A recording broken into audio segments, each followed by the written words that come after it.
Bismillahirrahmanirrahim. Assalamualaikum warahmatullahi wabarakatuh. Selamat pagi anak-anak ibu semuanya.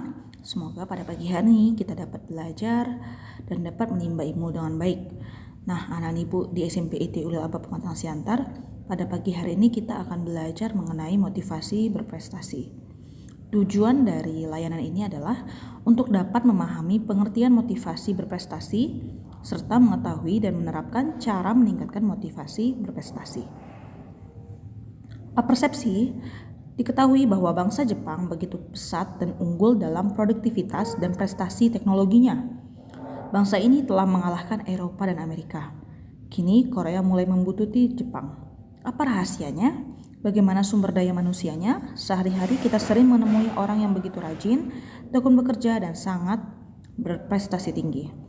Mereka sangat produktif dan kreatif. Sebaliknya, banyak orang kita yang santai-santai, bekerja ala kadarnya, malas-malasan. Nah, mereka tak acuh dengan kesuksesan. Motivasi berprestasi merupakan bekal untuk meraih sukses. Dengan memiliki motivasi berprestasi, maka akan muncul kesadaran bahwa dorongan untuk selalu mencapai kesuksesan atau perilaku produktif dan selalu memperhatikan kualitas. Nah, pengertian motivasi adalah daya penggerak di dalam diri seseorang untuk berbuat sendiri.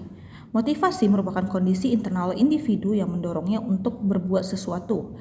Peran motivasi adalah sebagai pemasok daya atau energizer untuk bertingkah laku secara terarah menurut Gleitman 1986. Nah, filosofi motivasi pada hakikatnya motivasi diyakini sebagai hasil penguatan atau reinforcement. Contohnya yaitu perolehan nilai bagus atau pujian guru akan menambah motivasi belajar. Dorongan seseorang untuk menunjukkan bahwa dirinya positif atau orang yang baik adalah motivasi untuk mendapatkan standar kepuasan diri atau cognitive dissonances. Nah, Maslow dalam teori kebutuhannya menggambarkan motivasi dalam bentuk piramid sebagai berikut. Yang paling dasar yaitu kebutuhan dasar atau biological needs yang termasuk adalah makan, minum, rumah, uang, materi, dan lainnya. Jadi, teori kebutuhan kita yang pertama adalah kebutuhan dasar yaitu biological needs. Kita makan, minum, rumah, uang. Itu akan menambah selanjutnya ke kebutuhan kita yang selanjutnya yaitu kebutuhan rasa aman atau safety needs, yaitu rasa aman, tentram, kasih sayang, dan cinta. Kita membutuhkan sayang, membutuhkan kasih sayang, cinta, rasa aman dari orang tua kita, dari teman-teman kita, dari lingkungan kita, dari guru kita. Selanjutnya, setelah adanya rasa aman, kita akan membutuhkan kebutuhan sosial, yaitu social needs. Termasuknya itu bergaul, berteman, berkelompok. Ya, ketika kita akhirnya berteman dengan seseorang, pasti kita membutuhkan sosial yang baik, seperti itu, teman-teman yang baik, lingkungan yang baik, ya nak. Nah, setelah adanya kebutuhan sosial, kita juga membutuhkan kebutuhan akan harga diri atau self-esteem needs. Nah, kita membutuhkan harga diri. Ketika kita berteman, ketika semua kebutuhan dasar sudah terpenuhi, kebutuhan rasa aman sudah terpenuhi, kebutuhan sosial sudah terpenuhi, maka kita akan membutuhkan yang namanya harga diri.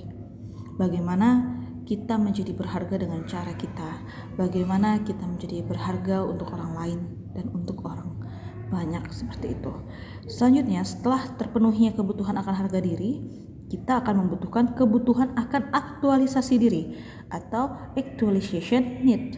Ya, di sini adalah puncak dari kebutuhan manusia. Setelah semua terpenuhi, maka kita akan membutuhkan yang namanya aktualisasi diri. Ya, agar kita bisa berkembang ke arah yang lebih baik. Nah, selanjutnya motivasi intrinsik dan motivasi ekstrinsik. Secara umum dapat dibedakan menjadi dua jenis, ya nak. Motivasi intrinsik yaitu dorongan yang bersumber dari dalam diri seseorang. Contohnya yaitu dorongan ingin minum, dorongan ingin bisa, dan lain-lain. Aku ngeliat dia hobi banget baca, pinter banget, aku pengen kayak dia. Nah, ingin bisa, ya kan? Nah, seperti itu, ya nak. Dan ingin maju dengan cara kita sendiri. Selanjutnya adalah motivasi ekstrinsik, yaitu dorongan yang terbuat berasal dari luar ya nak ya. Contohnya itu seseorang bertingkah laku karena adanya penghargaan, pengakuan, pujian, hadiah dan sebagainya. Nah, misalnya kalau aku jadi ketua kelas, pasti nih ayah sama ibuku bangga.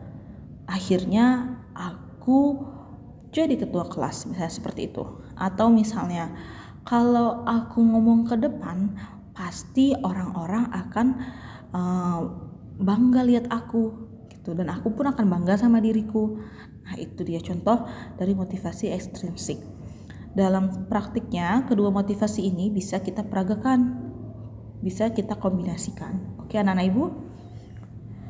Selanjutnya adalah ada 3 jenis tingkatan motivasi seseorang. Yang pertama yaitu motivasi yang didasarkan atas ketakutan atau fear motivation.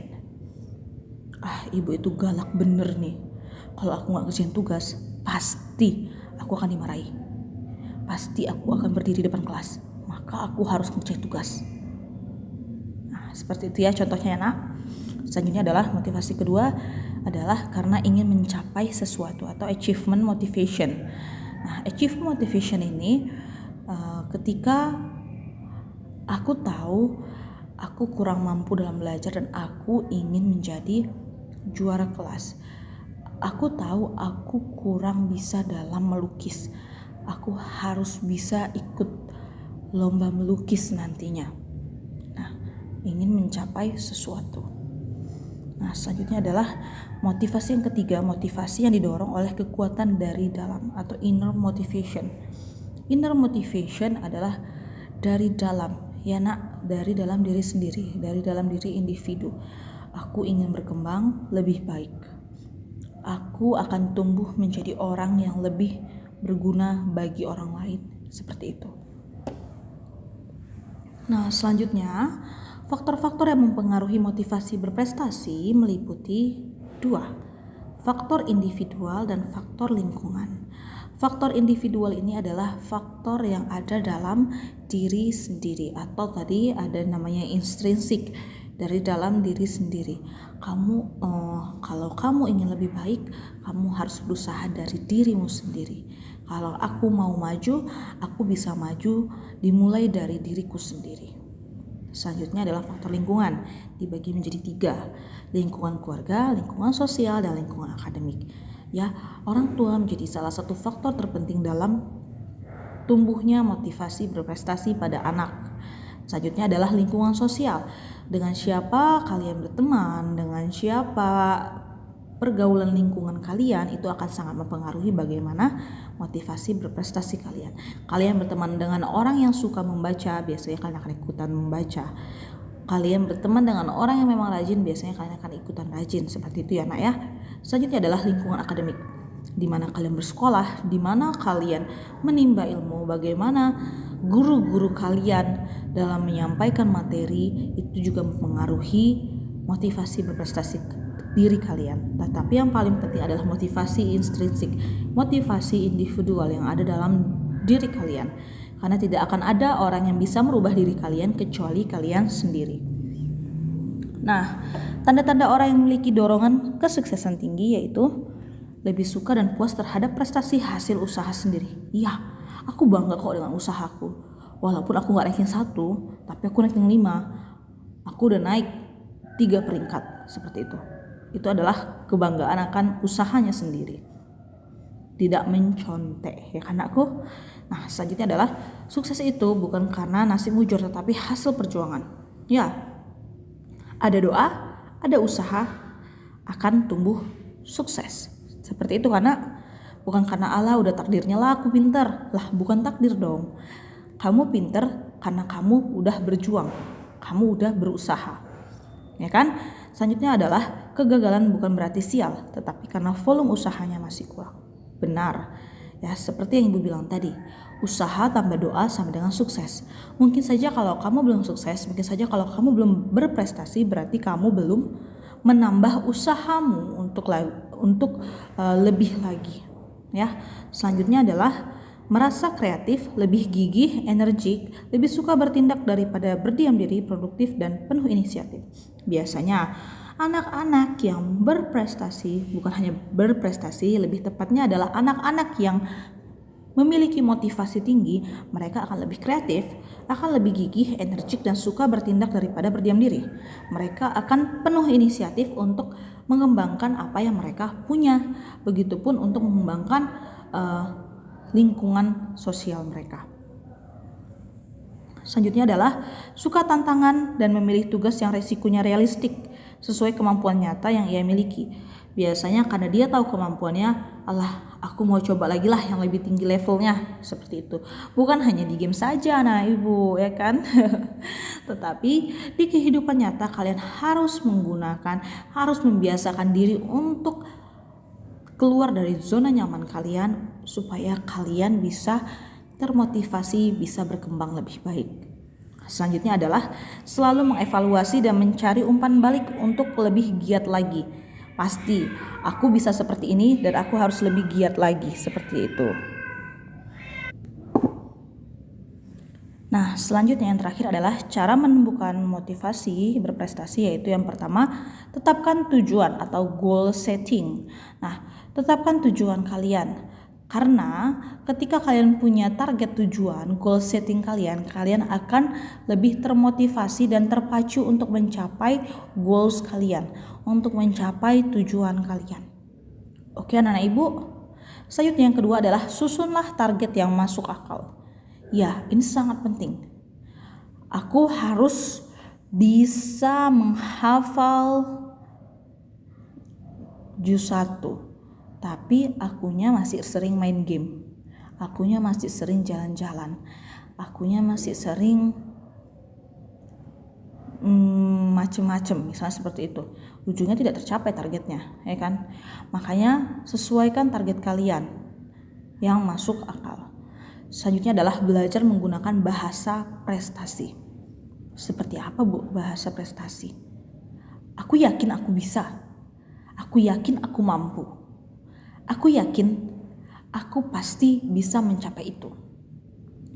Aku tahu aku mampu. Aku tahu aku bisa berhasil. Buat kata-kata yang memang membuat diri kalian lebih positif. Oke anak-anak ibu, selanjutnya yang keempat adalah belajar sendiri, cermat menganalisis diri. Cermat menganalisis diri. Misalnya, aku mau menghafal, tapi kok susah banget aku menghafal. Apalagi kalau siang. Ya udah, kamu gak usah ngafal siang nak, tetapi kamu ngapal malam hari misalnya.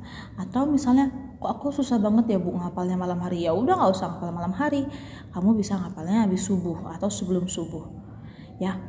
Terus misalnya, aku Bu kok susah banget ya Bu nangkap pelajaran. Kalau misalnya gak ditulis, ya udah kalau gitu tulis, ikatlah ilmu dengan tulisan, buat warna-warni dalam tulisan kalian. Kalian harus mampu menganalisis diri kalian. Kalian harus mampu menilai diri kalian untuk ke arah yang lebih baik. Selanjutnya adalah perkaya motivasi. Minta motivasi dari orang tua kalian, dari kakak kalian, dari teman kalian, supaya kalian lebih termotivasi untuk bisa lebih baik. Oke anak-anak ibu, sampai sini saja layanan materi kita pada hari ini. Semoga anak-anak ibu tumbuh menjadi anak-anak yang penuh dengan motivasi, anak-anak yang termotivasi dengan baik, anak-anak yang bisa mengembangkan diri lebih baik lagi. Semoga cita-cita yang kalian inginkan bisa tercapai dan kalian bisa membanggakan kedua orang tua kalian. Akhir kalam, Assalamualaikum warahmatullahi wabarakatuh.